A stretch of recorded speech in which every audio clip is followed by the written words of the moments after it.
आशा करता हूं गाइस सब लोग आ चुके होंगे और अपने पेन और बुक को लेके बैठे होंगे। तो फिर स्टार्ट करने से पहले बता दूं कि हमने प्रोडक्टिव हेल्थ, बायोडाइवर्सिटी कंजर्वेशन और बायोटेक्नोलॉजी एंड एप्लीकेशन की वीडियो डल चुकी है चैनल पे। तो जाके देखो और अपने दोस्तों को भी शेयर करो। और बाकी चैप्टर्स की भी वीडियो आएंगी बोर्ड के लिए, तो सब्सक्राइब करें फॉर फर्दर नोटिफिकेशंस। तो स्टार्ट करते हैं chapter 10 microbes in human welfare. इसमें भी मैंने इंपॉर्टेंट चीजें मार्क कर दी हैं, बता दूंगा कहां कहां से क्वेश्चन आता है। और इंपॉर्टेंट क्वेश्चंस अगर आपको देखने हो तो एक बार आप जाके मेरे टेलीग्राम चैनल पे या इंस्टाग्राम पे फॉलो कर सकते हो। उस पर मैं क्वेश्चन डालने वाला हूं 16 मार्च से पहले पहले। तो स्टार्ट करते हैं। Microbes are present everywhere in soil, water, air, inside the our bodies, plants, animal की bodies के अंदर, ऐसी जगह पे भी जहाँ पे कोई और चीज़ नहीं आ सकती, जैसे कि geyser, thermal vents can survive under more than 100 degree Celsius deep inside the soil, snow के अंदर, स्नो के बाहर या एसिडिक एनवायरनमेंट में।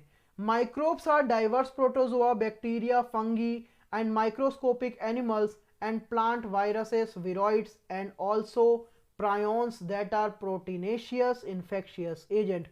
Prions क्या होते हैं? Proteinaceous infectious agent। ये हमने बायोलॉजिकल क्लासिफिकेशन में पढ़ा है और इसके भी वीडियो नीट के लिए जरूर आएगी, तो सब्सक्राइब हमें कर लेना फॉर फर्दर नोटिफिकेशन एंड हमारे साथ जुड़ना नीट की तैयारी के लिए भी।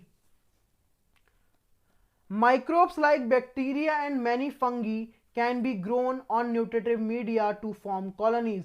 जो कुछ माइक्रोब्स होते हैं बैक्टीरिया फंगी के फॉर्म में, वो बस न्यूट्रिटिव मीडिया में ही ग्रो होते हैं, जिससे वो एक अपनी कॉलोनी को इंक्रीज कर सके, जिसको हम अपनी नंगी आंखों से भी देख सकते हैं, यानी नेकेड आइज। नंगी आंखें वैसे मत समझना, नेकेड आइज।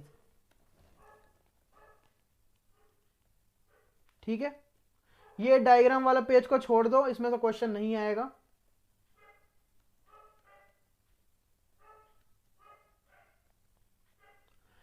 जब हम चैप्टर 8 पढ़ेंगे तो हमें ऐसा लगेगा कि सारे माइक्रोब्स हमारे लिए डेंजरस हैं, बट कुछ बहुत सारे माइक्रोब्स हमारे लिए हेल्पफुल भी हैं। वो हम नेक्स्ट पैराग्राफ में पढ़ेंगे। नेक्स्ट पैराग्राफ है microbes in household products. जैसे दही होता है, the common example for production of curd from milk, microorganisms such as lactobacillus and other commonly called lactic acid bacteria grow in milk and convert it into curd. Lactic acid bacteria milk के अंदर grow होकर milk को curd में convert कर देता है। अगर हम छोटा सा इनोकुलम या छोटा सा थोड़ा सा कर्ड को मिल्क में डाल दें, उससे और जल्दी हमारा दही तैयार हो सकता है।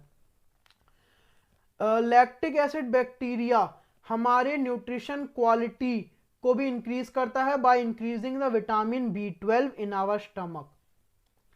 नेक्स्ट है डो, जो हमारे ब्रेड का डो होता है उसको, या इडली डोसा का डो होता है, वो भी बैक्टीरिया से ही बनता है, माइक्रोब से ही बनाया जाता है, जिसके कारण उसमें एक पफिंग आती है, मतलब सॉफ्ट सॉफ्ट होता है, प्रोडक्शन ऑफ CO2 गैस।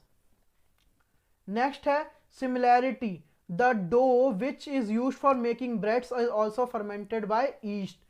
क्या नाम है उस ईस्ट का? बेकर ईस्ट, जिसका साइंटिफिक नेम है सैक्रोमाइसीस सर्वियसिस। क्या नाम है? Saccharomyces सर्वियसिस।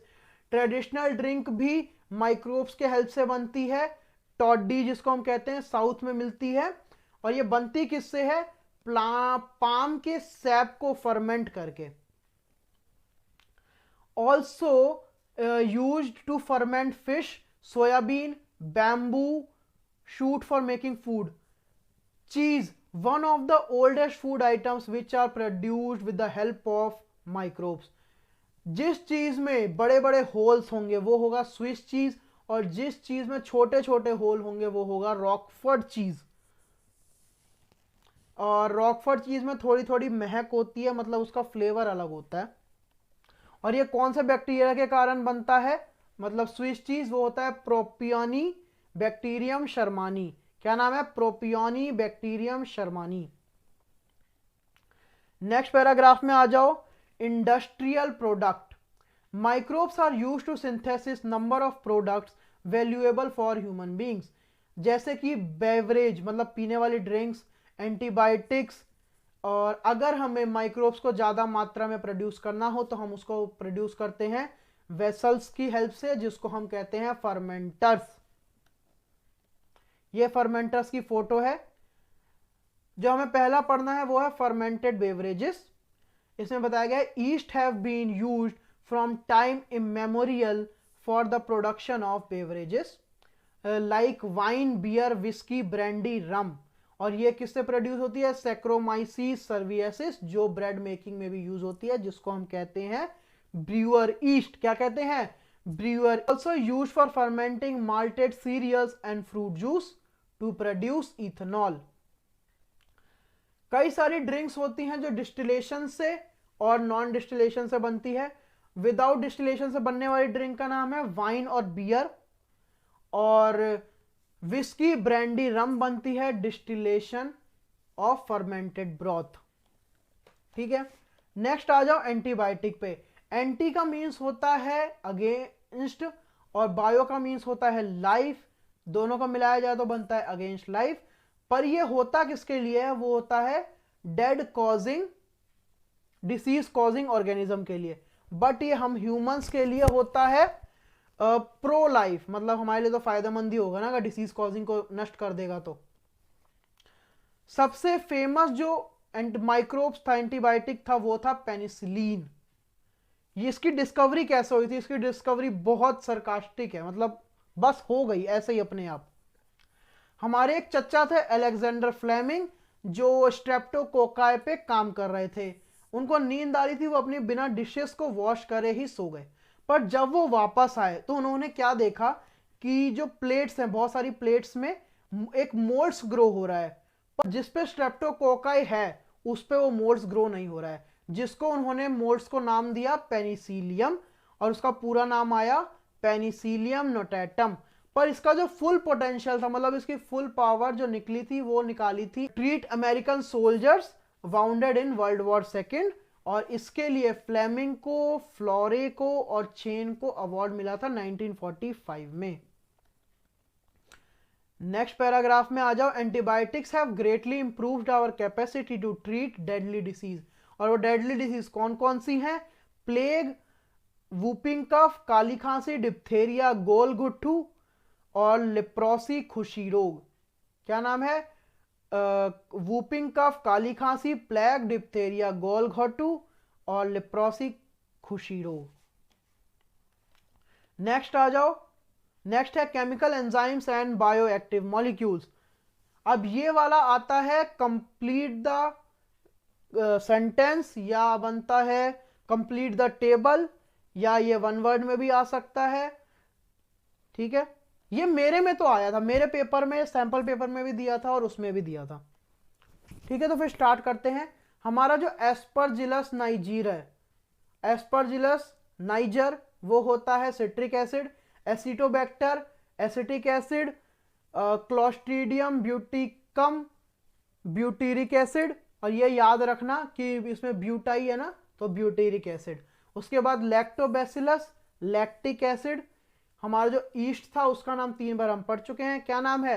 Saccharomyces cerevisiae, use for commercial production of ethanol. और जो हमारा लाइपेस है वो डिटर्जेंट के फॉर्मुलेशन में यूज होता है, जिससे हम ऑयल के स्टेन्स को रिमूव कर सकते हैं।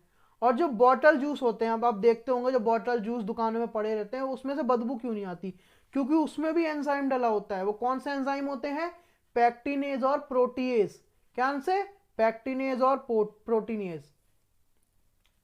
स्ट्रेप्टोकाइनेज, स्ट्रेप्टोकाइनेस होता है बैक्टीरियम, कौन सा है उसका? स्ट्रेप्टोकोकस, और modified by genetic engineering used as a clot buster. Streptokinase clot buster produce होता है स्ट्रेप्टोकोकस से। दूसरा है साइक्लोस्पोरिन ए, ये होता है इम्यूनोसप्रेसिव एजेंट, जो हम ऑर्गन ट्रांसप्लांट में यूज करते हैं। ठीक है, नेक्स्ट है statins. Statins produced by yeast Monascus purpureus, और ये ब्लड कोलेस्ट्रॉल लोअरिंग एजेंट होता है। जो साइक्लोस्पोरिन ए होता है वो फंगस से प्रोड्यूस होता है, इस फंगस का नाम है ट्राइकोडर्मा पॉलीस्पोरम, और स्टैटिन प्रोड्यूस होता है ईस्ट से जिसका नाम है मोनेस्कस पुरप्यूरिस, और statins blood cholesterol level lowering agent होता है। नेक्स्ट में आ जाओ, microbes in sewage treatment. This municipal wastewater is also called sewage. It contain a large amount of organic matter and microbes. ठीक है, before disposal, sewage is treated, sewage treatment plant to make less polluting. Wastewater done by heterotrophic microbes naturally present in the sewage. और ये 2 type की treatment है, 2 stages है इस treatment के। First है प्राइमरी ट्रीटमेंट, जिसमें basically involve physical removal of particle large और small from the sewage through filtration and sedimentation. अब फिल्ट्रेशन से कैसे रिमूव होगा, हम एक जाली लगा देंगे जिससे जो प्लास्टिक होगा या फिल्टर होने वाली चीज़ होगी फिल्टर हो जाएगी, और उसके बाद हम पानी को बहुत देर तक रोक देंगे एक जगह पे, जिससे जो बड़े बड़े पत्थर हैं या मिट्टी है वो नीचे सेटल डाउन हो जाएगी, जिसको हम कहते हैं प्राइमरी स्लज। और जो ऊपर का बच गया, मतलब एफेंट बच गया, उसको हम भेज देंगे सेकेंडरी ट्रीटमेंट के लिए, जिसको हम कहते हैं बायोलॉजिकल ट्रीटमेंट।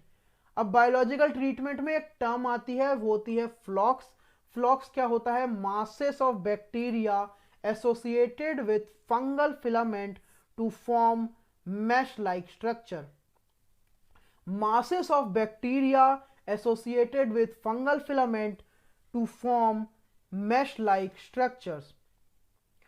जो सेकेंडरी ट्रीटमेंट होता है हम उसमें एयर की सप्लाई को कांस्टेंट रखते हैं, जिससे जो माइक्रोब्स है, एरोबिक माइक्रोब्स हैं, वो ग्रो होते रहें।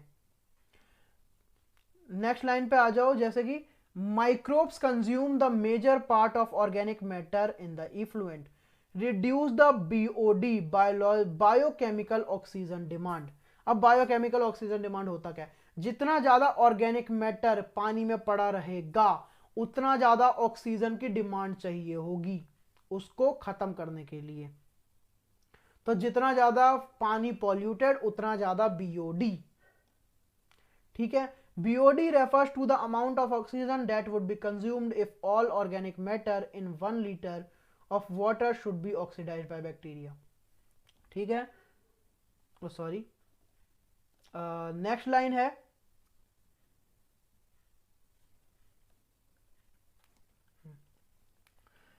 लाइन है, BOD test measure the rate of uptake of oxygen by microorganisms in a sample of water and thus indirectly BOD measure the organic matter present in the water. The greater the BOD wastewater, more is the polluting potential. ठीक है,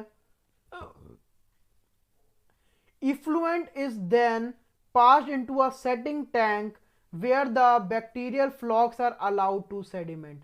ये उसके बाद settling tank में भेजा जाता है जहां पे बैक्टीरियल फ्लॉक्स होते हैं, वो नीचे इकट्ठा होने लगते हैं, जिसको हम कहते हैं एक्टिवेटेड स्लज। क्या कहते हैं फ्लॉक्स को, एक्टिवेटेड स्लज। फिर small part of activated sludge is pumped back to aeration tank, मतलब सेकेंडरी ट्रीटमेंट में फिर से भेजा जाता है छोटे पार्ट को, और बाकी पार्ट को एनारोबिक स्लज डाइजेस्टर में भेजा जाता है। Bacteria which grow anaerobically digest the bacteria and fungi in the sludge. अब जो भी एनारोबिकली बैक्टीरिया होंगे वो एरोबिक बैक्टीरिया को डाइजेस्ट करते हैं उस टैंक में। Digestion bacteria produce mixture of gases such as methane, hydrogen sulphide and carbon dioxide, जिसको हम बायोगैस भी कहते हैं, और जो इंफ्लामेबल होता है, मतलब वो हम घरों में चूल्हा जलाने के यूज में ला सकते हैं। Secondary treatment plant is generally released into the natural water bodies like rivers and stream. Next page में आ जाओ, The Ministry of Environment and Forest has initiated Ganga Action Plan and Yamuna Action Plan to save the major rivers of our country from pollution. Under these plans, it is proposed to build large number of sewage treatment plant so that only treated sewage may be discharged in the river. इसमें बताया गया है कि हमारे government of India थे जिन्होंने Ganga action plan और Yamuna action plan को मार्केट में लाया है, जिसमें हमें इन दोनों रिवर का पॉल्यूशन से बचाना है। और वो बचेगा कैसे? सीवेज ट्रीटमेंट प्लांट को लगा के और प्योर वाटर को रिवर में डिस्चार्ज करके। नेक्स्ट पे आ जाओ, microbes in production of biogas. Certain bacteria which grow anaerobically on cellulosic material produce large amount of methane along with the CO2 and H2।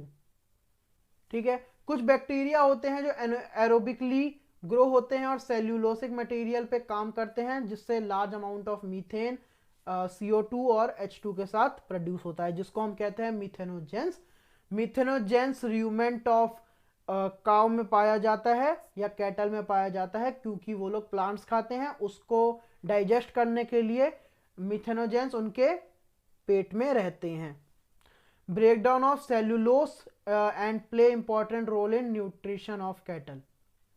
दस एक्सक्रीटा मतलब dung of cattle commonly called gobar is rich in these bacteria. Dung can be use to generation of biogas, जिसको हम गोबर gas भी कहेंगे। Biogas plant कैसा होता है? देखो इस डायग्राम में ये हमारा डाइजेस्टर है, ये पिस्टन है, मूवेबल पिस्टन है। जैसे जैसे गैस प्रोड्यूस होती है वैसे वैसे ये पिस्टन ऊपर जाता जाता है, और जो स्लज होता है मतलब जो हमारा मटेरियल बच जाता है डाइजेस्ट होने के बाद वो इसमें आ जाता है, और जो गैस होती है वो इस पाइप से रिलीज कर दी जाती है। ठीक है, अब हम इसको इंग्लिश में देख लेते हैं। Biogas plant consist of concrete tank 10 से 15 feet. Bio waste are collected and a slurry dungs is a fed. The floating covers placed over the slurry, ये वाला piston, rising as the gas produced in the tank due to microbial activity. Biogas plant has a outlet, ये outlet है, connected to a pipe to supply biogas nearby houses. The spent slurry to remove through another outlet and may be used as a fertilizer. जो ये slurry निकला है second tank में जो दिख रहा है slurry, उसको हम बायो फर्टिलाइजर की तरह भी यूज कर सकते हैं। The biogas thus produced is used for cooking and lighting.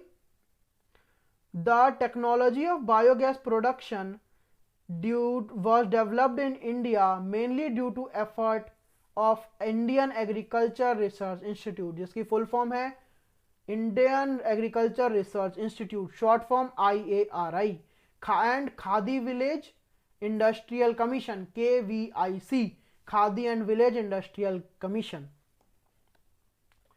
Next पे आ जाओ, माइक्रोब्स एज बायोकंट्रोल एजेंट। ठीक है, modern society these problems have been tackled increasingly by use of chemicals. By use of insecticide and pesticides, these chemicals are toxic, extremely harmful to human beings and animals alike and have been polluting our environment। जैसे fruits, vegetable and crop plant को भी ये destroy करते हैं।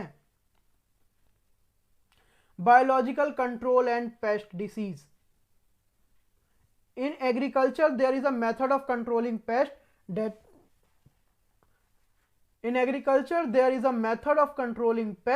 that relieve the natural predation rather than introducing chemicals.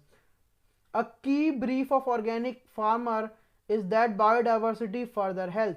The more variety of landscape has more sustainable in it. The organic farmer therefore works to create a system where the insects that are sometimes called pests are non-eradicated, but instead kept manageable levels by a complex system check and balance within the living vibrant ecosystem। इसमें कुछ important था नहीं, इसलिए मैंने इसमें कुछ mark किया नहीं। Contrary to the conventional farmer practices which often use chemical method to kill both useful and harmful life forms indiscriminately, जो फार्मर केमिकल्स यूज करते हैं, केमिकल्स के कारण जो हमारे यूजफुल होते हैं और जो अनयूजफुल होते हैं दोनों ही नष्ट हो जाते हैं। This is a holistic approach that seeks to develop an understanding और to the web of interaction between the myriad of organisms that constitute the flora and fauna. Next line में आ जाओ। An important part of biological farming approach to become familiar with the various life forms that inhibit in the field, predator as well as pest. Predator होता है मारने वाला और paste होता है जिसको प्रीडिएटर मारता है। And also their life cycle, pattern of feeding and habitat that they prefer, they will help to develop appropriate means of bio control. जैसे कि इसका एग्जाम्पल है lady bird and dragon flies are useful to get rid of aphids and mosquitoes. मच्छरों को खाने में बहुत useful है लेडी बर्ड और ड्रैगन फ्लाइज। नेक्स्ट है introduced in the controlled butterfly caterpillars in bacteria Bacillus thuringiensis, sachet as dried spores which are mixed with the water and sprayed into a vulnerable plants such as brassica and fruit trees. These are eaten by the insect larva in the gut. The toxin is released, larva get killed. The bacterial disease which kill the caterpillar but leave the other insect. BT का यही काम है कि वो बस larva पे काम करता है और अदर इंसेक्ट को कोई नुकसान नहीं पहुंचाता। BT Bacillus thuringiensis toxin gene into plants, such plants are resistant to attack by the insect pest. BT cotton are one of the example which is being cultivated in some states of our country. जो हमने chapter 12 में biological biotechnology and its application में पढ़ा है, जाके देखो। अब bio control being a biological control being developed for the use of treatment of plant disease in fungus called trichoderma. Trichoderma हमारा फ्री लिविंग फंगी है जो वेरी कॉमन है इकोसिस्टम में, रूट इकोसिस्टम में। उसके बाद आता है बुकोलोवायरस। बुकोलोवायरस are the pathogens that are attack insect and the other arthropods. बुकोलोवायरस are used biological control agents in the genus Nucleopolyhedrovirus। क्या नाम है? Nucleopolyhedrovirus। These viruses are excellent candidate for specific species, narrow spectrum insecticidal applications, no negative impact on plants, mammals, bird, fish, even non-targeted insect. When beneficial insects are being conserved to aid in overall integrated pest management program। integrated pest management program का full short form है IPM। Next है microbes as a biofertiliser. Organic farming, the use of biofertiliser. Biofertiliser are the organisms that are enrich the nutritive quality of the soil. The main source of biofertilizer are bacteria, fungi and cyanobacteria। main source क्या है? Bacteria, fungi and cyanobacteria। Nodules on the root of leguminous plant formed a symbiotic association of rhizobium। leguminous plant पे rhizobium मिलता है symbiotic association में। These bacteria fix atmospheric nitrogen in the organic form which is used by the plant as a nutrition। Other bacteria can fix atmospheric nitrogen which is free living in the soil। example Aspergillus, Azospirillum और Azotobacter। क्या नाम है? Azospirillum और Azotobacter। Next है fungi are also form symbiotic association with plant, इसका नाम है mycorrhiza। The fungal symbiont is the association absorbed phosphorus from the soil। mycorrhiza phosphorus को absorb करता है soil से and उसको plant में भेजता है। such as resistance to root borne pathogens, tolerance to salinity and drought। ठीक है। and an overall increase in plant growth and development. Next है cyanobacteria. Cyanobacteria are the autotrophic microbes distributed in aquatic and terrestrial environment which can fix nitrogen. Example है Anabaena, Nostoc, Oscillatoria. क्या नाम है? Anabaena, Nostoc, Oscillatoria. Paddy fields, cyanobacteria serves an important biofertilizer. Blue-green algae are also add organic matter to increase the soil fertility. यहाँ पे हमारा microbes and human welfare भी खत्म होता है। तो मिलते हैं नेक्स्ट वीडियो में नेक्स्ट चैप्टर के साथ।